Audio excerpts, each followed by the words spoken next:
नमस्कार दोस्तों, आज है 2 मार्च 2026 और हम बताने जा रहे हैं आज की मायावती जी से जुड़ी 10 बड़ी खबरें। लेकिन आज की सबसे बड़ी खबर यह है कि अखिलेश यादव ने मायावती के लिए कह दी बड़ी बात, जिससे सियासत में हड़कंप मच गया। अब अखिलेश यादव ने क्या कहा है, इसकी जानकारी आपको वीडियो के अंत में पता चलेगी, तो इसलिए वीडियो को पूरा देखें। और अगर आप चैनल पर नए हैं और हर रोज मायावती जी से जुड़ी खबरें सुनना चाहते हैं तो अभी चैनल को सब्सक्राइब कर लीजिए। तो अब शुरू करते हैं। पहली खबर, आज 2 मार्च 2026 को मायावती से जुड़ी सबसे बड़ी खबर लखनऊ से सामने आई, जहां पार्टी मुख्यालय में संगठनात्मक समीक्षा बैठक हुई। सूत्रों के मुताबिक यह बैठक 2027 उत्तर प्रदेश विधानसभा चुनाव की तैयारियों को लेकर बेहद अहम मानी जा रही है। बैठक में जिला अध्यक्षों, सेक्टर प्रभारियों और जोन कोऑर्डिनेटरों से सीधे रिपोर्ट ली गई। जानकारी के अनुसार मायावती ने साफ निर्देश दिया कि बूथ स्तर तक संगठन को सक्रिय किया जाए और पुराने बहुजन वोट बैंक के साथ साथ युवाओं और पिछड़े वर्ग के नए मतदाताओं तक पहुंच बनाई जाए। राजनीतिक विश्लेषकों का मानना है कि बसपा एक बार फिर सोशल इंजीनियरिंग के पुराने मॉडल को नए तरीके से लागू करने की तैयारी में है। बैठक में यह भी चर्चा हुई कि दलित बस्तियों में छोटे छोटे संवाद कार्यक्रम शुरू किए जाए ताकि जमीनी पकड़ मजबूत हो। मायावती ने कथित तौर पर यह भी कहा कि पार्टी का फोकस सिर्फ चुनावी गणित नहीं बल्कि कानून व्यवस्था, महंगाई और बेरोजगारी जैसे मुद्दों पर रहेगा। लखनऊ के राजनीतिक गलियारों में इस बैठक को बसपा की सक्रिय वापसी की रणनीति के रूप में देखा जा रहा है।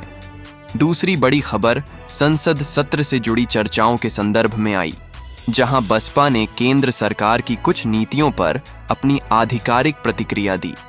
बसपा की ओर से जारी बयान में आर्थिक नीतियों और महंगाई को लेकर चिंता जताई गई।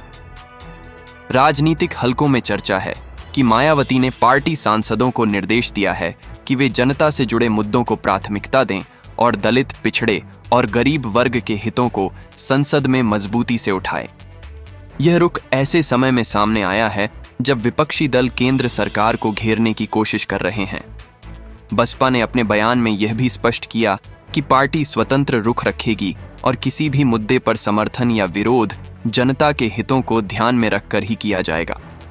विश्लेषकों का कहना है कि यह संकेत है कि बसपा आने वाले समय में राष्ट्रीय स्तर पर भी अपनी उपस्थिति दर्ज कराने की कोशिश कर सकती है।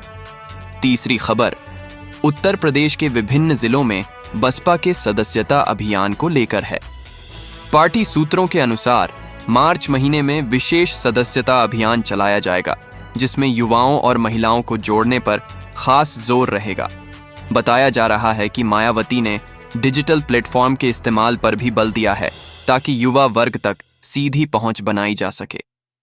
पिछले कुछ चुनावों में बसपा का वोट प्रतिशत घटने के बाद पार्टी संगठन को नए सिरे से खड़ा करने की कोशिश कर रही है।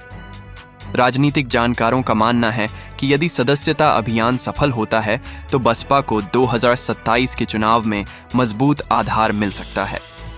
लखनऊ और पश्चिमी उत्तर प्रदेश के कई जिलों में पहले ही बैठकें शुरू हो चुकी हैं। पार्टी के वरिष्ठ नेताओं का कहना है कि यह अभियान केवल औपचारिकता नहीं बल्कि जमीनी स्तर पर सक्रियता बढ़ाने की ठोस रणनीति का हिस्सा है। चौथी महत्वपूर्ण खबर यह है कि मायावती ने हाल ही में कानून व्यवस्था के मुद्दे पर राज्य सरकार की आलोचना की है। उन्होंने बयान में कहा कि अपराध की घटनाओं पर सख्त कार्रवाई होनी चाहिए और कमजोर वर्गों की सुरक्षा सर्वोपरि होनी चाहिए। राजनीतिक विश्लेषकों का मानना है कि यह बयान सीधे तौर पर प्रदेश की मौजूदा सरकार पर दबाव बनाने की कोशिश है। बसपा ने आरोप लगाया कि कुछ जिलों में प्रशासनिक ढिलाई के कारण अपराध बढ़ रहे हैं। हालांकि राज्य सरकार की ओर से इन आरोपों का खंडन किया गया है और दावा किया गया है कि कानून व्यवस्था पूरी तरह नियंत्रण में है। इस मुद्दे पर राजनीतिक बहस तेज हो गई है और विभिन्न दल एक दूसरे पर आरोप प्रत्यारोप कर रहे हैं। मायावती का यह रुख उनके पारंपरिक एजेंडे, कानून व्यवस्था और सख्त प्रशासन को फिर से प्रमुखता देने का संकेत माना जा रहा है। पांचवीं खबर दलित समाज से जुड़े सामाजिक कार्यक्रमों को लेकर है। जानकारी के अनुसार मार्च महीने में कई जिलों में बहुजन समाज पार्टी सामाजिक न्याय सम्मेलन आयोजित करने की तैयारी कर रही है। इन सम्मेलनों में पार्टी की नीतियों और बहुजन आंदोलन के इतिहास को जनता तक पहुंचाने की योजना है। मायावती ने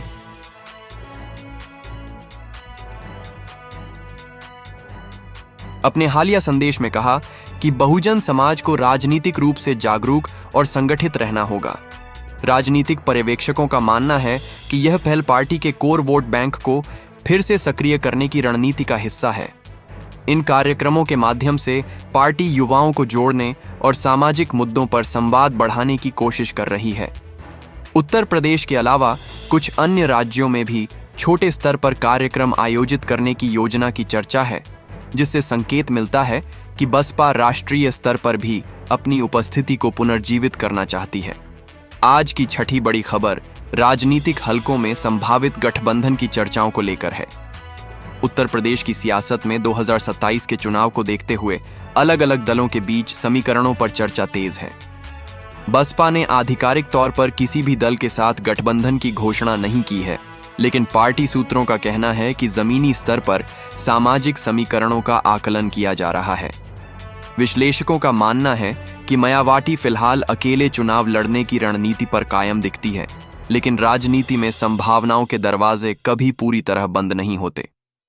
बसपा के भीतर चल रही बैठकों में यह भी चर्चा है कि सीट दर सीट समीकरणों का डेटा इकट्ठा किया जाए और पिछले चुनावों के बूथवार परिणामों का अध्ययन किया जाए। कुछ जिलों में पार्टी ने पुराने नेताओं को फिर से सक्रिय करने के संकेत दिए हैं। राजनीतिक विशेषज्ञ इसे विकल्प खुले रखने की नीति बता रहे हैं। इससे साफ है कि बसपा आने वाले महीनों में अपने रुख को परिस्थितियों के अनुसार तय करेगी। सातवीं खबर संगठन में अनुशासन और जवाबदेही को लेकर है। लखनऊ स्थित पार्टी कार्यालय में हाल में हुई समीक्षा बैठकों के बाद कुछ जिला स्तर के पदाधिकारियों को कारण बताओ नोटिस जारी किए जाने की चर्चा है। पार्टी का मानना है कि जमीनी सक्रियता और बूथ प्रबंधन में कमी बर्दाश्त नहीं की जाएगी। सूत्रों के अनुसार मायावती ने स्पष्ट संदेश दिया है कि संगठन में ढिलाई या व्यक्तिगत बयानबाजी से पार्टी की छवि प्रभावित नहीं होनी चाहिए। बसपा की कार्यशैली पारंपरिक रूप से केंद्रीकृत रही है और अनुशासन को हमेशा प्राथमिकता दी गई है।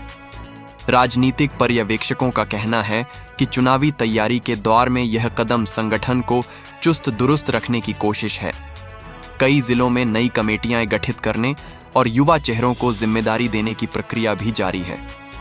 आठवीं महत्वपूर्ण खबर यह है कि बसपा ने महिला और युवा मोर्चे को सक्रिय करने की रणनीति पर काम तेज कर दिया है।